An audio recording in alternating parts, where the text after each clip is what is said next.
महर्षि, हमारी संतान जो हमसे उत्पन्न होगी, क्या वो अपने पूर्व कर्मों के अनुसार शरीर मिलेगा या माता पिता के कर्मों के अनुसार? अगर माता पिता के कर्मों के अनुसार उत्पन्न होगी तो क्या सावधानी रखें? कृपया मार्गदर्शन करें। वो तो आएगा अपने ही कर्मों से, पर उसमें दुख और सुख का अनुभव तुम्हारे कर्म उसमें सम्मिलित होंगे। अगर आपने पूर्व में जो जीव पुत्र रूप में आ रहा है उसके साथ अभद्र कर्म किए हैं, तो आकर के जीवन भर आपको जलाएगा, आपको दुःख देगा। और आपने भद्र माने मंगलमय कर्म किए हैं, तो जीव पुत्र बन के आएगा, तुम्हें सुख प्रदान करेगा। अब यदि इस समय भजन कर लो भगवान का, तो तुम उसके भी भाग्य को बदल सकते हो और अपने भी भाग्य को बदल सकते हो। ये भजन ही एक ऐसा कर्म है, जो सब सुधार देता है। मार्कंडेय ऋषि के पिता महाराज मृकंड ने देखा, बहुत ज्योतिषाचार्य थे, कि 5 वर्ष में मेरे पुत्र की आयु खत्म है, मर जाएगा। बड़ी चिंता हुई कि जीवन भर भजन करते रहे, तपस्या की। पहले प्रायः हम सब ऋषियों की ही संतान हैं। रहते गृहस्थ में थे पर पूर्ण ऋषि तपस्वी मुनियों की तरह हैं। हम सब ऋषियों की संतान हैं।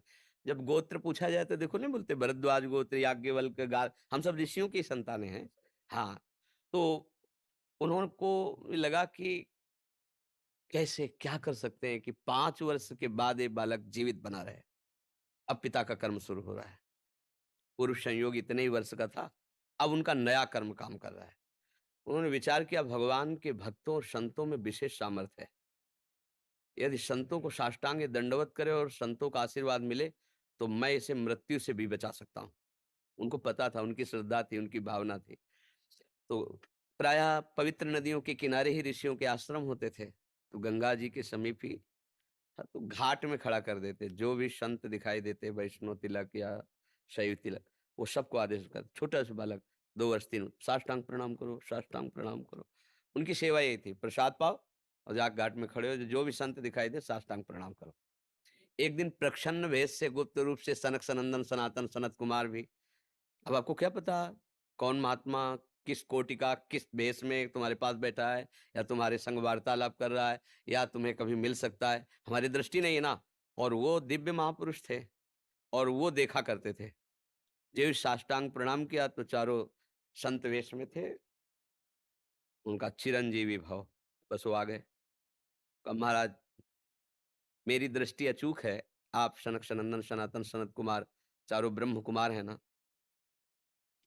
प्रच्छन्न वेश से आप घूम रहे हैं, ये तो अभागी है, 5 वर्ष में इसकी मृत्यु हो जाएगी। और आप कह रहे हैं चिरंजीवी भव, तो आपके वचन मिथ्या या इसका भाग्य मिथ्या? इसी इसी बात में बैठे थे कि कोई ना कोई महापुरुष जब फँसेगा, तो ये भाग्य को मिटा सकता है, साधारण थोड़ी मिटा पाता है, महापुरुष ही मिटा पाता है, उसमें सामर्थ्य होती है। तो उनका ठीक है, चिरंजीवी तो रहेगा ही, तुम्हारी ज्योतिष से तुमको पता है किस मिनट में, किस सेकंड में मृत्यु होगी। उस दिन प्रातः से लेकर के और मृत्यु समय तक भगवान शिव के मंदिर में शिव का आलिंगन करके इसे बैठा देना, बस फिर और हम देख लेंगे। ऐसा ही किया। चारों ब्रह्म कुमार दरवाजे पे खड़े हो गए। तो ऐसे पुरुषों के पास यमदूत नहीं आते, साक्षात धर्मराज आते हैं। धर्मराज ने देखा सनक सनंदन सनातन सनत कुमार, तो उनका इस जीव का समय हो रहा है, आप आदेश करें तो मैं इसे ले जाऊं। बोले मैंने तो चिरंजीवी भव कहा है। बोले ब्रह्मा के आप पुत्र हैं, ब्रह्मा के द्वारा ही विधान किया जाता है। तो इतनी वार्ता हो ही रही थी कि भगवान शंकर प्रकट हो गए। उन्होंने कहा कि कुछ बदलना नहीं है, 5 वर्ष की आयु ना, हाँ 5 वर्ष ही रहे, मेरी आयु के 5 वर्ष रहे। भगवान ब्रह्मा जी एक सुई लेकर के ऐसे कमल में छेद देते, आका 1 वर्ष हो जाता है। वो क्रम जब समय का नहीं, जैसे उत्तरायण दक्षिणायन देवताओं के दिन रात, ब्रह्मा जी का दिव्य 100 वर्ष का जो आयु का विवरण है ना, उसको जब पढ़ो तो होश खराब हो जाएगी। एक दिन में 74 मनु बदल जाते हैं, इंद्र बदल जाते हैं, एक दिन में।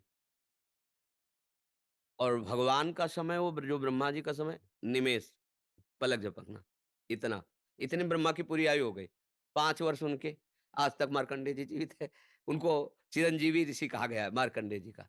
अगर पिता भगवान का भजन करे तो अपने भाग्य और पुत्र के भी भाग्य को बदल कर जैसा चाहे वैसा कर सकता है। भावी मेट सके त्रिपुरारी। अगर भजन बल है तो फिर आनंद ही आनंद है, नहीं तो दोनों के कर्म संयोग से ही संयोग बनता है। वो तो मान लो पुत्र रूप में आ रहा है। अभी हमारा आपका पूर्व जन्म का कोई संयोग तो आपको देखते ही चिढ़ पैदा हो जाएगी। आप ऐसे वचन बोलेंगे कि मेरा हृदय जलने लगे। लगे ये आदमी क्यों आया हमारे सामने? वो हमारा कर्म है जो आपको भी जला रहा है, मेरे को भी जला रहा है, दोनों में द्वेष पैदा कर रहा है। और अगर अच्छा देखते ही ऐसा लगा कि मानो हमने बहुत समय से अपने प्रियजन को बाद में देख ऐसा लगता है ये तो हमारे बहुत प्रिय है और देखकर आनंद है। अब आप जाओगे खुशी हुई, हमारा खुशी हुई, क्या हुआ? कर्म ही सबको दुख सुख देता है और कुछ नहीं। अगर कर्म को कोई मिटा सकता है तो भगवान का भजन मिटा सकता है दूसरा नहीं। खूब प्रभु का आश्रय लेकर के उनकी लीला गायन करो, नाम जप करो, सब ठीक हो जाएगा। और गर्भस्थ शिशु को भगवत चर्चा सुनानी चाहिए, उससे प्रभाव पड़ता है। जैसे माँ गर्भवती है तो चाहिए कि स्वयं स्वाध्याय करे या फिर परिवार के जन कथा कह रहे हो चुपचाप शांति से बैठ के सुने और नाम जप करे तो गर्भस्थ शिशु पर उसका प्रभाव पड़ता है। जैसे प्रहलाद जी जब कयाधु जी के गर्भ में थे तो नारद जी अपने आश्रम में लेकर के उनको भी भगवत चर्चा भक्ति का उपदेश किया तो ऐसे महान भागवत 5 वर्ष में विश्व विजेता हिरण्यकश्यप को परास्त कर दिया। 5 वर्ष की आयु प्रहलाद जी की है और विश्व शक्ति संपन्न हिरण्यकश्यप परास्त कर दिया। अभिमन्यु जी गर्भ में ही थे, चक्रव्यूह का भेदन की क्रिया बताई तो 6 द्वार भेदने की क्रिया तक वो जगती रही, 7वें में सो गई तो फिर वो मतलब गर्भस्थ शिशु पर बाहरी चर्चा का प्रभाव पड़ता है, बाहरी आचरण का प्रभाव पड़ता है। यदि हम नाम कीर्तन, भगवत चर्चा, भगवत कथा वार्ता तो उसमें भक्ति का अंकुरण हो जाएगा, गर्भस्थ शिशु में उसका प्रभाव पड़ जाएगा।